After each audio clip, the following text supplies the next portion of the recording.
ఇంకో వారం రోజుల్లో వాడి ప్రాణాలు పోతాయి.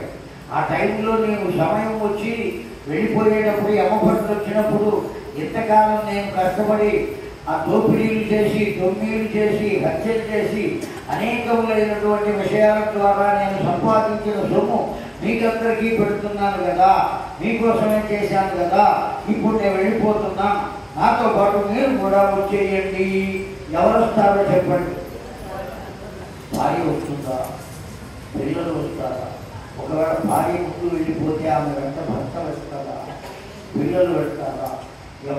ఎవరితో కలిసి రాలేదు, ఎవరితో కలిసి వెళ్ళరు, ఎవరి మార్గం వాడరు. మాత్రం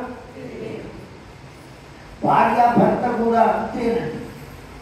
ఇంతకాలం వాళ్ళు కలిసి ఉన్నారు, ఒకే ఇంట్లో ఉన్నారు, ప్రాణ సమానంగా ఉన్నారు.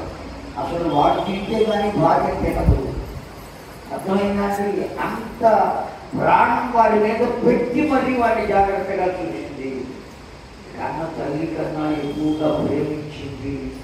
అంతగా చూసిందండి. ఎంతగా చూసినా చిన్న చివరి రోజు వచ్చింది, నేను వెళ్ళిపోతున్నాను, నాతో పాటు అని అడుగుతుందే తప్ప మీతో పాటు నేను కూడా వస్తాను అని ఏ భార్య అనదు. అది లోక సత్యం. ఎందుకంటే ఒకవేళ అంత ప్రేమ కలిగి నేను వెళ్తాను అన్నా భగవంతుడు తీసుకువెళ్ళండి. కారణం ఏమంటే వాళ్ళు ఎంతవరకు భూమి మీద ఉండవలను అంతవరకు ముందు తీరాలి కదా. ముందుగానే ఎవరు పంపిస్తారు? తీసుకెళ్ళడు. సమయం వచ్చినప్పుడు మాత్రమే తీసుకెళ్తాడు. అప్పుడు కూడా నేను రాను అంటే ఊరుకోడు. అర్థమైందండి? నేను రామయ్యను తీసుకెళ్తానంటే నేను ఇక్కడైనా తీసుకెళ్ళడం అని మా అందరికి అవకాశంగా తీసుకెళ్ళిపోతాడు. లేదు ముందే తీసుకెళ్ళవయ్యా అంటే పొరపాటు కూడా తీసుకెళ్ళడు. ఆ సమయాన్ని అనుసరించే ఉంటుంది. కనుక ద్రవ్యాన్ని సంపాదించేది కేవలం బాధ్యత కొరకు సంపాదించాలి కానీ వ్యసనముగా సంపాదించరాదు. గట్టిగా చెప్పండి. ధనాన్ని ఎలా సంపాదించరాదు?